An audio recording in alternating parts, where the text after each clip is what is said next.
Okay, so last week I asked you to draw a penguin, and then I also asked you to use your watercolors to color him in and to paint him. And we just did the basic coloring. I didn't ask you to do any shading, I didn't ask you to do any highlighting.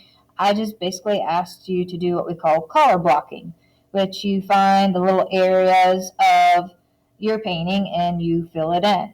Now, hopefully, you also got the background in there as well, so you've incorporated some type of sky.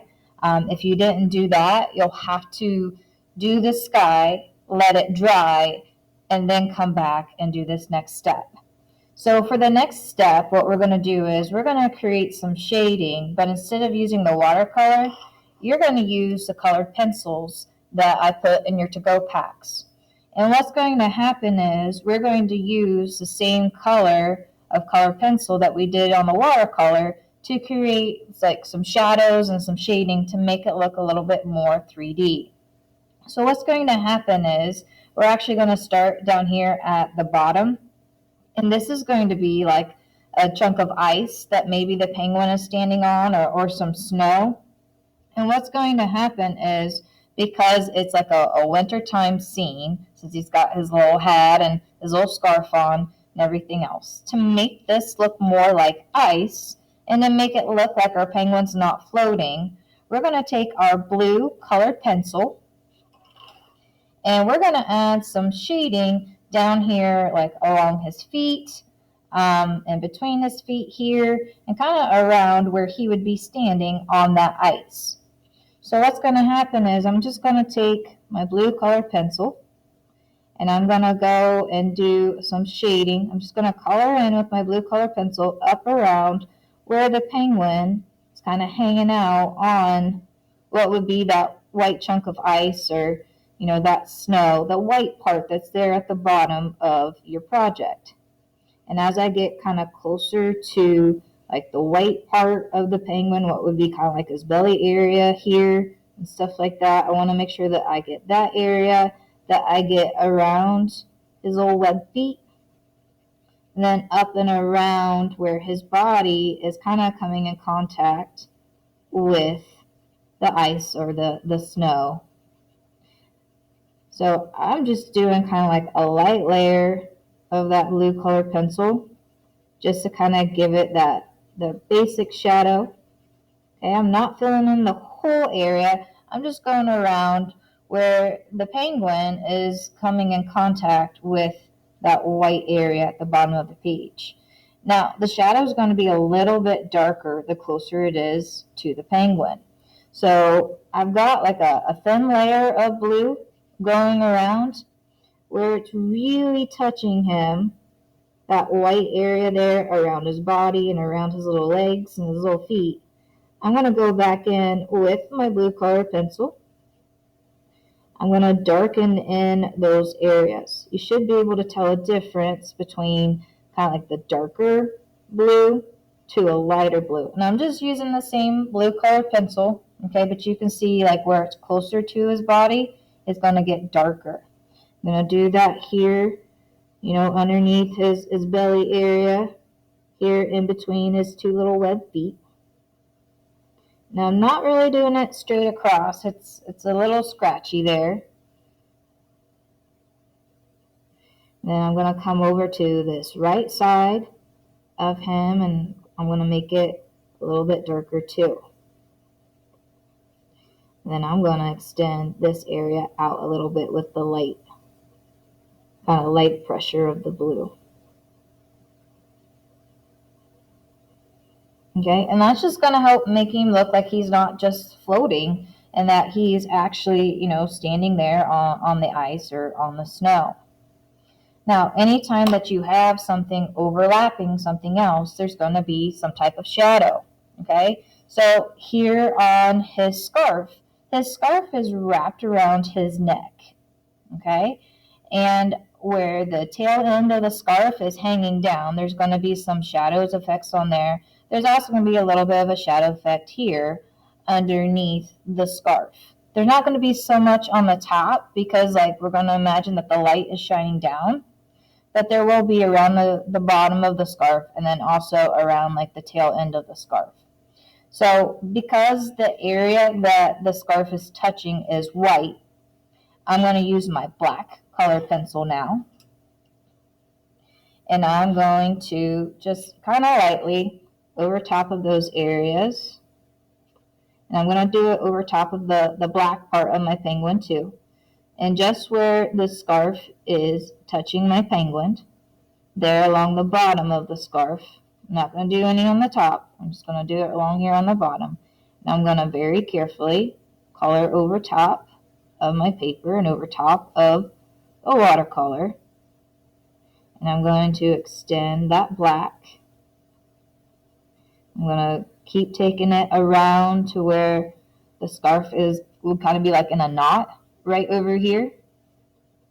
And then I'm also going to do it along the sides of the tail of the scarf. And I'm just kind of lightly pressing with my black colored pencil, okay? Not a whole lot of pressure, but I have enough pressure on there that I can see it. And it looks more like black than it does the gray, which is what I want. If you press really, really light with hardly any pressure at all, then it starts to turn a little bit more gray. And then especially right here in this little area where I've got like two things kind of close together, it's going to create an even darker shadow. So I'm just going to take and we'll press a little bit harder there and kind of carry that really dark, rich black color all along the tail part here, and then especially in this little area where they meet. Now yours might be a little bit different depending on how you drew the tail of your scarf, but you should have some part there where these areas are kind of coming to a point or kind of meeting.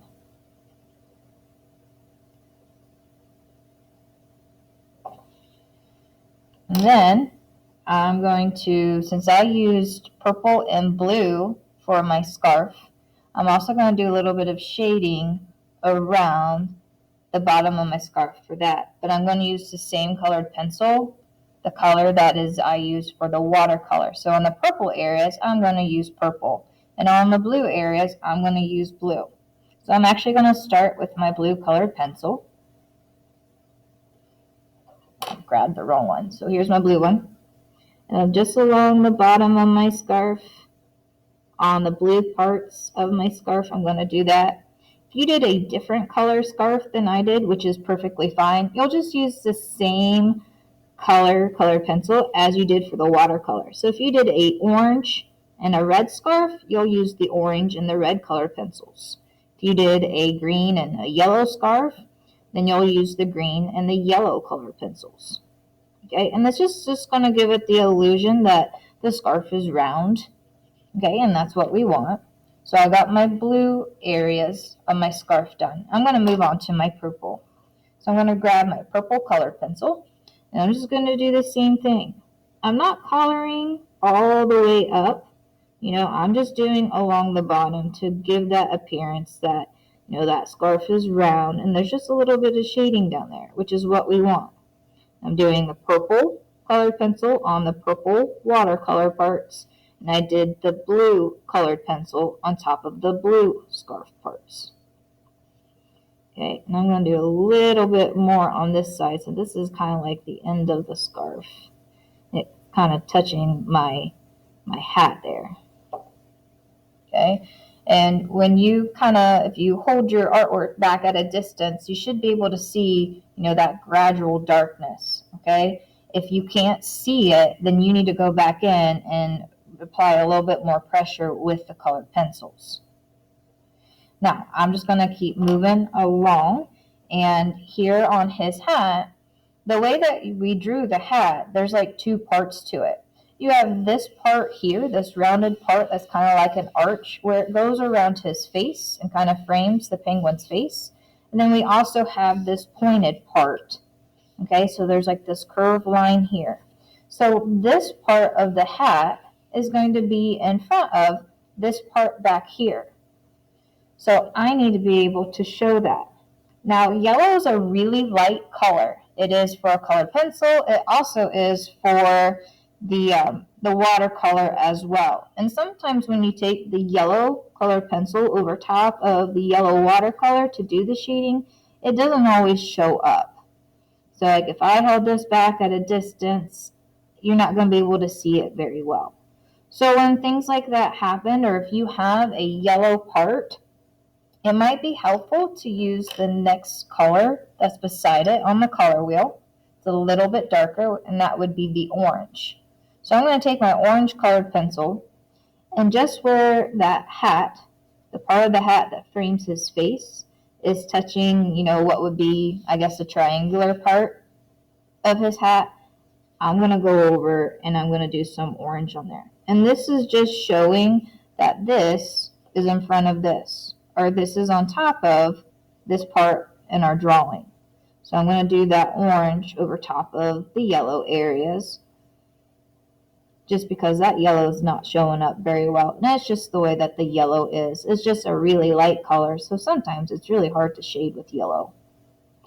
Now, I stopped here where that red polka dot is in the hat because that's a red section. So now I'm going to need my red color pencil to be able to do that.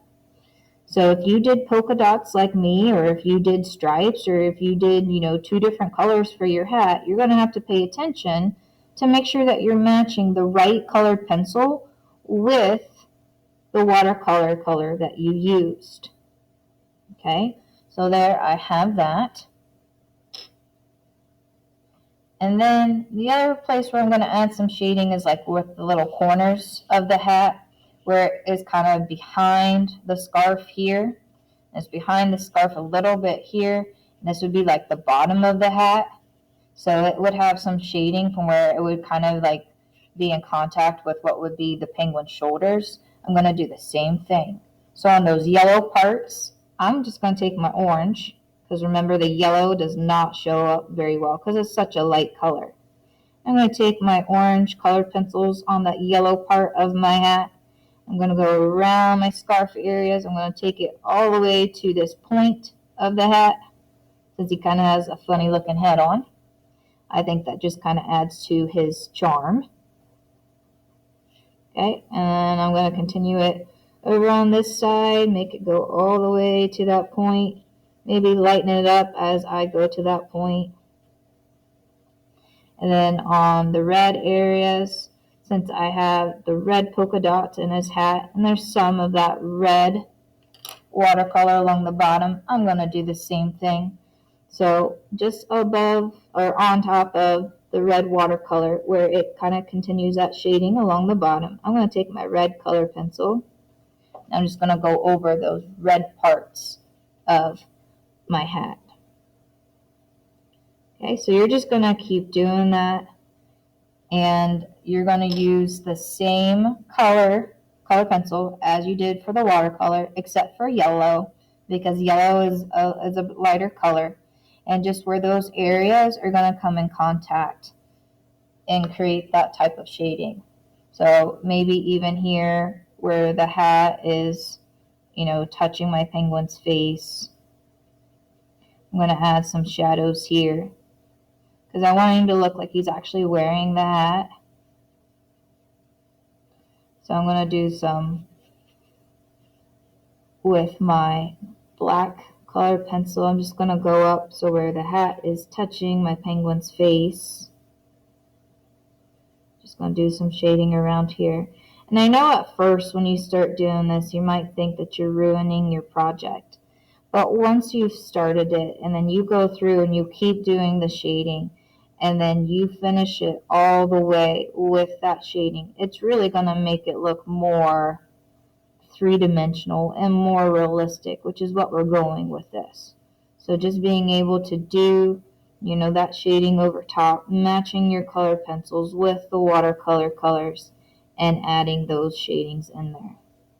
So just make sure that when you finish your project completely and you have the shading done, that you turn it into the Google Classroom for me. That way I can grade it, and hopefully you have fun.